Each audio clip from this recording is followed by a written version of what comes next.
Don't worry, just because you didn't make it into this year's Forbes 30 Under 30 list doesn't mean your achievements aren't worth celebrating. Or at least that's what we're supposed to think. Hello everyone, welcome back to my channel. My name is Alex and welcome back to my deep dive series where I talk about cultural phenomenons through the lens of social and digital media. And today's video, we're going to be talking about a personal fixation of mine. This was actually supposed to be my first deep dive video ever on my channel, but I really wanted to take the time to do more research because it's a very nuanced topic and very niche topic, I feel like, that, isn't really talked about. And so I did publish my first deep dive video, which was one on adult hobbies. I think that one is also a great complement to this conversation about age, so I will link that in the description for you to check out as well. So again, this idea of, age and achievement in the digital age is a personal fascination of mine as someone who is nearing their mid 20s. I just turned 24, and so I've been thinking recently a lot about my achievements and what I've accomplished, especially because I am nearing the cutoff age for the 30 under 30 list. And so when it comes to age and ageism in the digital media age, oh my god, I'm gonna say age so much in this video, I think it's a very nuanced conversation. There's a lot of commentary to be said and conversations to be had, so just know that this video isn't going to be touching on all of those things. It is strictly going to be talking about how achievements are seen, and especially how media impacts that. So I'll mainly be talking about young achievers. Also, it goes without saying that this video is not at all, because I know I'm going to get comments on it, is not meant to undermine the achievements of young people. That is not what this video is about all. In fact, I myself am a young person. I love celebrating other young people. I think it's super important that we do, but I think it's also important to talk about the effect of what that is on young people and to have this two-sided, nuanced conversation about how our media specifically promotes a certain agenda when it comes to the achievements of young people. I think that's something that's not really talked about, at least that nuance that I've seen, but there is actually so much research to back it up that's actually so fascinating. The way I just went into a deep hole on child prodigies was amazing, and I just am really excited to share this research with all of you. What do you think is the average age of a successful business owner or startup founder? I don't know. 24, 32? 25, 20s, 24, 26. At 21, you know what you're doing, but then at 26, it's peaking. Founders and people are in tech and YouTube and that sort of thing are obviously getting younger and younger by the day, I would say. So I have here the research that Harvard Business Review has done on the top 0.1% of the most successful businesses with a success over 5 years. Look at the graph. This is where you are. Okay, the average age is actually 45. So you're way off. Let's give me a bit of hope. So does age really matter? I think as a society, we have determined that yes, age does really matter. I think our society, especially American culture, has a fascination and obsession with age, specifically youthfulness. I think it's seen everywhere, from our beauty standards to, who is setting the trends, who are the trendsetters, who are the young famous people, to sensationalized headlines of the youngest person to XYZ, or, child at age 7, blah, blah, blah. I think, through these headlines and through media, we're pushed with this agenda that, young people are achieving really great things. And I think the most obvious and well-known example of celebrating young people is through the phenomenon of child prodigies, and how specifically media has played a huge role in the rise of child prodigies and the way that they are talked about in our society. So as a definition, a child prodigy is someone that is defined by their childhood ability to perform at adult professional levels in a particular area. And it seemed like in a lot of my research into child prodigies, which is a lot, there's a lot of psychological research on child prodigies.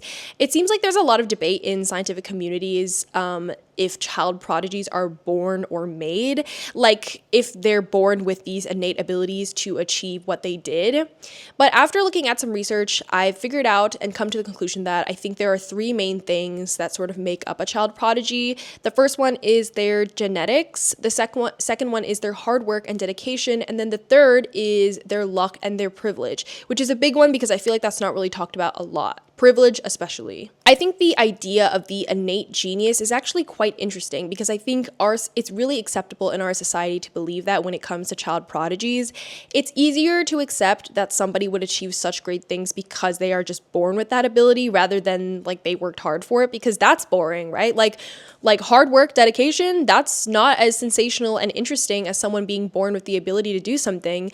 And I also think too, it makes us, it's easier to accept that someone was born with the ability to achieve greatness rather than question our own ability to achieve greatness and question did we work hard enough? Did we not work hard enough as a child? It's easier to accept this innate genius, but it comes at a very high cost because talking about innate genius and innate abilities, if someone is born to do things well, is just really harmful for both the child and ourselves. Another reason our society might be so fascinated with young achievers is due to our societal norms on life milestones. So a University of Kent professor said, "We tend to think of the life course and careers in stages, each with their own set of norms and milestones. When one such milestone is met before these norms dictate, it can seem extraordinary." And so if we think about our course of life and we think about the stages, I would say that we could categorize our life in stages. We have preteen, whatever, adulthood, and then after that, I don't really know. But I mean stages more in life milestones. So we know 18, you're supposedly through societal norms supposed to graduate high school, go to college. There's an age where you get your driver's license, when you can drink, when you should be in the workforce or whatever. And these societal norms, because our society places such a heavy view on them, when people defy those standards and do things earlier than when they are supposed to, we become fascinated by it, right? We want to know why, we want to know how. And so I think that too has contributed to this sensationalization of young achievers and child prodigies. And then on the other hand, we look at things like the Forbes 30 under 30 list, the New Yorker's 20 under 20, and then I think there's another 30 under 30 from, what was it? Was it Time? Yeah, I think it's Time. And we look at the proliferation of these lists and how they are talked about in our media, and we can't help but think that there is an age limit to success, something that has been defined by these lists that are celebrating these people that have achieved something before a certain age. That to me is just the most interesting thing, seeing these lists. I don't think I've ever focused on these lists more than I have as a 20-year-old. Because I'm nearing that age, I unconsciously feel this attachment or this obsession to sort of do things to, in an abstract way to be on that list, knowing that I could never be on that list, but I'm what would get me on that list, thinking about my own achievements and what I could do to actually be on there. I think something that came across in my research as well is that our society too is changing in the way we see age and what we consider to be old. And I think this social media has definitely contributed to that. I think if I really looked at the research, I think there would be a spike in when social media was created and how that impacted the way we see age. But according to a study of 2,000 Americans, it showed that people officially think they're old at 57. And research shows that number is getting lower and lower every year. And I think especially with the onset of TikTok and social media, that number is, getting younger and younger exponentially every year. Maybe not exponentially, but you know what I mean. It may sound counterintuitive, but experts are saying toxic achievement culture is wreaking havoc on kids' mental health. And I could not agree more. But how do you break toxic achievement culture? It's so hard. We have this fear that if we don't do exactly what everyone else is doing, we're going to somehow fall behind. And it takes so much courage to go up against all that. But the older my kids get, the more I realize that every single person on this planet is so unique. We should be honing in on that uniqueness, really fostering it and prioritizing mental health. And so what exactly is the problem with young achievers? And again, this is not to undermine their achievements in any way, because I think there should be, a way to celebrate them. But I think, too, that comes at a price. I think inherently, it's not that we do celebrate them that's the problem. I think it's in the way we celebrate them and the way they're sensationalized. I really like what this article states. The issue lies not in the existence of these successful individuals, but in the agenda that is pressed forth by media outlets. Because whether we like to admit it or not, there is always an agenda when it comes to media, especially traditional media, but I think social media as well. I talk talk about this a lot in social media, but when we talk about authenticity on social media, I think it comes down to a lot of the intention and a lot of curation. I think social media in general is very curated, and it's kind of impossible to be 100% authentic no matter how you put it. And so a lot of what we see on social media is curated, mostly for positive means in terms of like displaying a part of yourself that may not be entirely authentic. But again, I think in general, it's about the agenda and the intention of media, not exactly the achievement in and of itself. So the proliferation of these, under 30 lists can promote a really unhealthy view towards aging and towards what age we should achieve success. And I don't really think this was the intention of these lists, like in the first place. Like, I don't think they were created out of malice to make people feel like shit about themselves. I think it's just a symptom and an outcome of our relationship with media and the sensationalization of things. Also, I truly think that these, headlines and these media sort of lists really prey on our fear of aging. I think it could be said that a lot of us fear aging, and I think specifically mortality. And I think that became ever more present during the pandemic when we were really, we were all under lockdown and really thinking about the things that we were doing, why we were overworked, and thinking about our relationship to achievements and success. And we saw even throughout the pandemic too that people were able to achieve things through the pandemic that many others were not. And that itself is a conversation on achievements of like work-life balance. But specifically when it comes to age, I think these lists sort of unintentionally prey on people's fear of aging and not doing enough when they're younger, and when they're youthful and they have more of the time and the ability to do so. Another thing that I think this, celebrating young achievers in the media and child prodigies does unintentionally is that it connects their achievement to their identity. So this young person or child will grow up with sort of this tagline or sort of title of being this achiever, and that sort of sticks to their identity in a way that, somehow it could impact the way that they grow up and them not having the ability to age gracefully or grow up normally, whether that's from the pressure that they put on themselves because of the media headlines, or something that I found in my research as well is that the pressure from parents to have their children continue to achieve greatness. And I think too, the children and the young people having this idea to like outdo themselves almost. Like, will they ever be able to achieve the things that they did or even more than they did in their childhood into adulthood? It's these conversations that I think promote really unhealthy views and sort of a toxic relationship to achievement culture. So next, let's examine the role of social media. And I sort of like to think of this as aging in the world of social media, aging in the role of social media, because many of us either are growing up with social media or, half our lives are being spent on social media. It's so common these days that I feel like everyone has either been on it, heard of it, or been impacted some way by like their child telling them something a TikTok that they saw. You're still getting exposure to it whether you like it or not. It's so fascinating how social media has generated this sort of idea that our achievements are on full display, and anything other than that is like out of the norm, like, oh, you're being relatable or you're trying to be more authentic, where the norm is like displaying your achievements. I mean, look at LinkedIn. I feel like now we're starting to get into that movement of people starting to like realize and catch on that like LinkedIn is a very toxic place to like sort of see work achievements, and people are starting to like post more of their failures and rejections, and that's all good and great, but I think still it is primarily a platform for people to boast about their work achievements.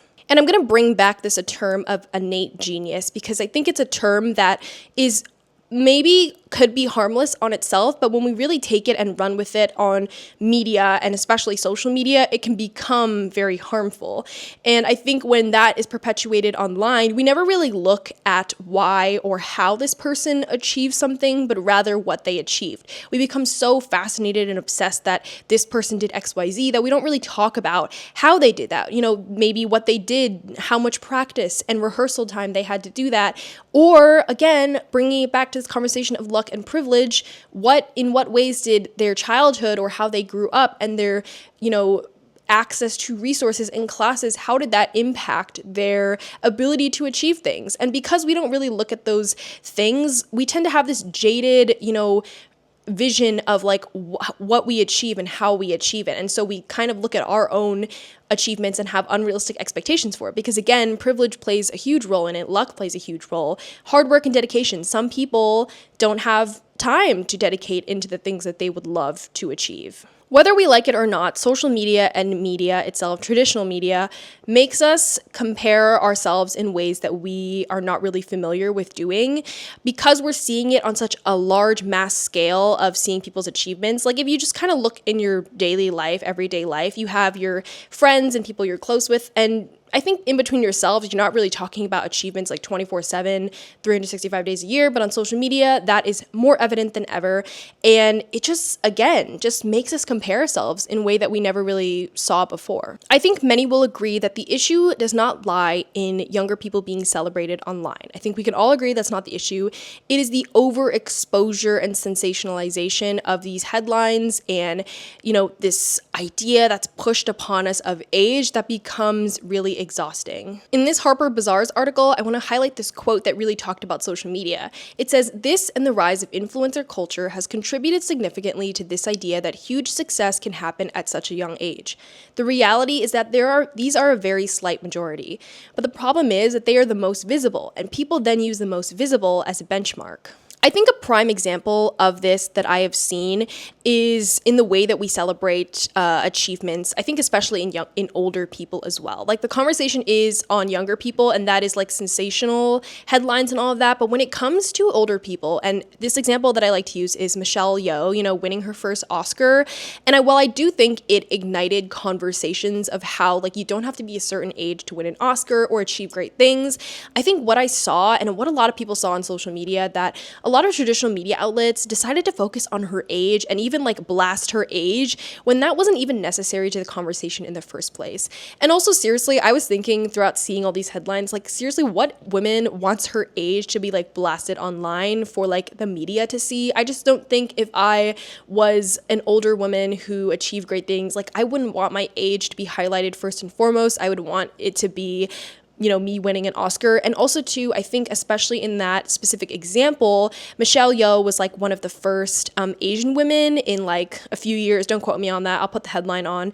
But there was a lot of conversation about like being Asian and winning such a prestigious award. And I don't think that was focused on as much as her age. I think at the same time, we can praise social media for celebrating young people instead of silencing them, and also giving them access to these opportunities. I think a lot of young people use social media as an outlet or a tool to find these opportunities to achieve great things in the first place. Like I said, social media is democratizing a lot of resources and, learning for a lot of people and inspiring them to do great things. It's also celebrating the achievements of a lot of marginalized folks, who I think otherwise wouldn't have gotten such a huge spotlight on traditional media outlets, because we know that traditional media outlets, like, they have their own agendas, whereas social media, again, I think has a wide range. I think it does still have like an agenda in its own way, but I think because it's used by so many people, it really is a way of highlighting a lot of folks who traditionally wouldn't have been like the focus on major platforms. I really want to remind you that your career and your creative endeavors do not die in your 20s. There's still so much I want to be great at that I can absolutely be great at, and I'm giving myself until I'm a grandma to do those things. I think we can all agree after this conversation that young people should be celebrated, especially when it comes to like all of the stresses in the world that we like are undergoing, whether it comes to like making a life in this economy or, coming up into a world and dealing with issues of climate change and all of that. Young people deserve to be celebrated. But I think we can also agree that perhaps the shift and emphasis on traditional media and social media should be encouraging people to achieve great things, all throughout their lifetime and not just in their youth. And then also kind of shifting away from making people like unintentionally feel bad about not achieving a lot in their youth. I really, really like this quote here. It says, "There is no cookie cutter or one size fits all strategy to achieving your goals. Instead, dare to define success on your own terms." So success really comes at any age, and achievements throughout your entire lifetime should be celebrated. I think we can both in equal measure celebrate young people who are achieving great things as well as older people to sort of, again, change this agenda of traditional media. And when it comes to talking about achievements of older people, not to maybe focus that much on their age, but just talking about their achievement in itself and why it's so amazing. So, what do you think of all of this? And do you think we put too much emphasis on celebrating young achievements? Let me know in the comments, and let me know if you have any more ideas for deep dives. I would love to know what you think, and I'll see you in the next video.